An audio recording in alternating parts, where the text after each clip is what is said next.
नमस्कार। कोरोना महामारी का पहले से ही सामना कर रहे बिहार के लिए बाढ़ ने मुश्किलें बढ़ा दी हैं और इस वक्त बाढ़ से जुड़े अपडेट को लेकर के हम आपके साथ हाजिर हैं। बिहार में लगभग 10 जिलों के अंदर बाढ़ ने तबाही मचा रखी है। लगातार वहां नदियों का जलस्तर ऊपर जा रहा है और अब हालात ऐसे बन गए हैं कि सेना को मदद के लिए बुलाया गया है। जी हां, बिहार सरकार ने सेना की मदद मांगी है और आज सेना के जो हेलीकॉप्टर हैं वो पहुंचने वाले हैं बिहार, मतलब पटना पहुंच जाएंगे स्टेट हैंगर पे, और बाकी जहां जहां जिन इलाकों में जरूरत होगी वहां से ये चॉपर, ये हेलीकॉप्टर उड़ान भरेंगे और बाढ़ पीड़ितों के बीच, जो प्रभावित लोग हैं उनके बीच इन्हीं हेलीकॉप्टर्स के जरिए राहत सामग्री यानी फूड पैकेट्स जो है वो बांटे जाएंगे। बिहार में बाढ़ ने लगभग 10 जिलों के अंदर जो तबाही मचाई है उसकी तस्वीरें लगातार सामने आ रही हैं। बाढ़ को लेकर के जो स्थिति है बिहार के अंदर, अगर उसकी चर्चा करें तो जो उत्तर बिहार के जिले हैं जहां नेपाल से आने वाली नदियों का पानी जो है वो आता है, और उस इलाके में जो स्थिति है वो बताती है कि ज्यादातर नदियां अभी खतरे के निशान से ऊपर है। बिहार सरकार ने अब जो बाढ़ को लेकर के तैयारी की है उसके मुताबिक हेलीकॉप्टर के जरिए फूड पैकेट्स जो हैं वो बाढ़ प्रभावित इलाकों में गिराए जाएंगे।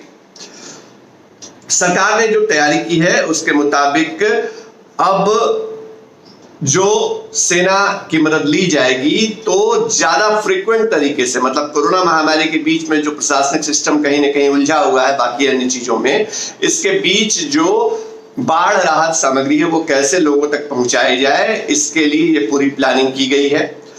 जल संसाधन मंत्री जो बिहार सरकार के हैं संजय झा, और जो विभागीय सचिव हैं संजीव हंस, और आपदा प्रबंधन विभाग के जो प्रधान सचिव हैं प्रत्यय अमृत, इन तीनों लोगों ने शुक्रवार को बाढ़ प्रभावित इलाकों का दौरा किया था और हवाई निरीक्षण के दौरान इन्होंने जायजा लिया था कि क्या स्थिति है बिहार के अंदर।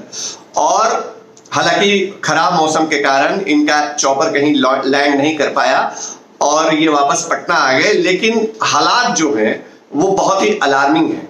हालात इतने खराब हैं कि अगर जल्द ही राहत नहीं पहुंची तो मुश्किलें हो जाएंगी। और संजय झा जो विभागीय मंत्री हैं उन्होंने खुद कबूल किया है कि कई जगहों पर तटबंध जो है वो टूटे हैं और पानी का जो अत्यधिक दबाव आया नेपाल से, जो कैचमेंट एरिया में पिछले दिनों बारिश हुई, उसके कारण ये पानी का फ्लो बढ़ा कई नदियों में और इसकी वजह से बाढ़ की स्थिति बनी। इसकी वजह से कई जगहों पे तटबंध टूटा। लेकिन बिहार में जो बाढ़ को समझने वाले लोग हैं या जो सरकारी सिस्टम को समझने वाले लोग हैं उनको ये बात पता है कि लगभग 9 महीने बिहार में तटबंध की मरम्मती का काम होता है। हमेशा ये काम चलते रहता है जल संसाधन विभाग के अंदर, लेकिन इसके बावजूद जब 3 महीने बाढ़ की विपदा आती है तो कई जगहों पर तटबंध टूटते हैं। लाखों करोड़ों रुपए के टेंडर होते हैं तटबंध की सुरक्षा को लेकर के, जो उसको मजबूत रखने के लिए जो निविदाएं हैं वो होती हैं, लेकिन आखिरकार नतीजा ये होता है कि हर बार जब बाढ़ आती है तो तटबंध टूटते हैं, उसमें रिसाव होता है, उसमें छेद होता है। तो ये एक स्थिति है, ये एक परिस्थिति है। और सरकार अब, जैसा कि हमेशा सरकार कहती रही है कि नेपाल से आने वाले पानी के कारण, ये हकीकत है कि नेपाल की जो नदियां हैं वो बिहार में तबाही मचाती हैं और इस बार भी वो नदियां तबाही मचा रही हैं। लेकिन राहत की खबर ये भी है कि नेपाल में पिछले 2-3 दिनों से बारिश जो है वो रुकी है और इसकी वजह से ये माना जा रहा है कि अगले कुछ दिनों में जो जलस्तर है उन नदियों का, जिन नदियों में पानी नेपाल से आता है, वो नदियां जो है वो उफान उनमें कब होगा, जलस्तर नीचे जाएगा और तभी बिहार को राहत मिलेगी। बिहार के लगभग दर्जन भर जिलों को राहत मिलेगी। बिहार सरकार ने अब तक क्या किया है हम आपको बता रहे हैं बाढ़ से मुकाबले के लिए। देखिए, सरकार ने अब तक जो जानकारी दी है उसके मुताबिक 2,42,000 क्यूसेक पानी गंडक बराज से छोड़ा गया था। ये भी हम आपको अपडेट दे दें। और अब तक सरकार ने जो किया है उसके बारे में हम आपको बता दें, 192 सामुदायिक किचन, मतलब जो कम्युनिटी रसोई है, उसको चलाया जा रहा है। 81,000 से ज्यादा लोगों को भोजन उपलब्ध कराए जा रहे हैं। सरकार ने 28 जगहों पे बाढ़ राहत शिविर लगाए हैं। ये सरकार आपदा प्रबंधन विभाग की तरफ से जो जानकारी दी गई है वो हम आपको बता रहे हैं। और गंडक नदी के अंदर सबसे ज्यादा लोग परेशान हुए हैं। गंडक नदी जहां बहती है, जो गंडक के फैलाव वाले इलाके हैं, वहां पर सबसे ज्यादा लोग प्रभावित हुए हैं। क्यों हुए हैं, ये भी इस बात को समझिए। 2 दिन पहले गंडक नदी में 4,36,000 क्यूसेक पानी जो है वो आया और सारण और चंपारण के अंदर, इन 2 जिलों के अंदर कई जगहों पर, मतलब 3 जगहों पर तटबंध जो है वो टूट गए और इसके कारण लगभग यहां पर 4 से 5 दर्जन जो गांव हैं वो पानी में डूब गए और सबसे ज्यादा ये इलाका प्रभावित हुआ पानी की वजह से, बाढ़ की वजह से।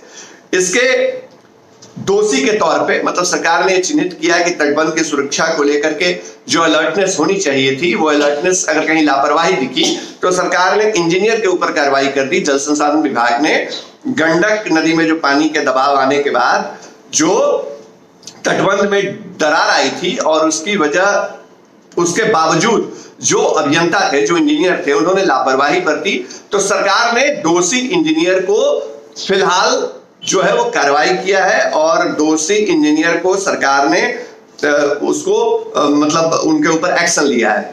अब सरकार का ये पूरा फोकस इस बात पे है कि किसी तरह बाढ़ प्रभावित लोगों के बीच मदद पहुंचाई जाए। सरकार ये चाहती है कि इसके लिए सेना की मदद ली जाए। इसके लिए बाजाबता बिहार सरकार ने आग्रह किया है, केंद्र ने मंजूरी दी है। तो सेना के हेलीकॉप्टर आज से आपको बाढ़ प्रभावित इलाकों में आसमान में मंडराते हुए दिखेंगे। वो फूड पैकेट्स भी गिराएंगे, राहत सामग्री भी बांटेंगे। तो हर साल या कम से कम 1-2 साल के अंतराल के बाद जो बाढ़ के अंदर हमने तस्वीर देखी है कि सेना एक्टिव रोल में आ जाती है। फिलहाल कोरोना महामारी के इस दौर में सेना एक बार फिर से कमान संभालती दिखेगी और बिहार सरकार ने जो त्राहिमाम संदेश भेजा है उसके बाद अब अलर्ट की स्थिति है। बिहार में बाढ़ के कारण हालात बेकाबू हो चुके हैं और सबको इंतजार इस बात का है कि जो उफान पर नदियां हैं वो नदियां जो है वो शांत हो, उनका जलस्तर नीचे जाए। जो खतरे के निशान के ऊपर बह रही हैं उनका जलस्तर खतरे के निशान के नीचे जाए। बाढ़ सहित तमाम मुद्दों पर आपके लिए अपडेट लाते रहेंगे। देखते रहिए फर्स्ट बिहार झारखंड। फिलहाल हमको इजाजत दीजिए। चैनल को लाइक करिए, सब्सक्राइब करिए, फॉलो करिए। नमस्कार।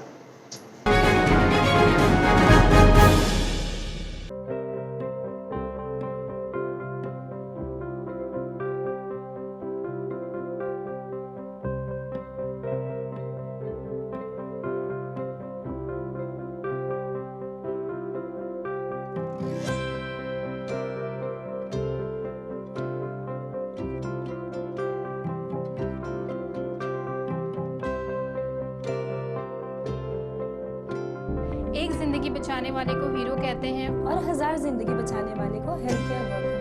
Our heart never hardens, our temper never tires. Our touch never hurt. We value what we do. We at Paras work for cause, not for applause. Lockdown के समय, lockdown के बाद हम हैं आपके साथ।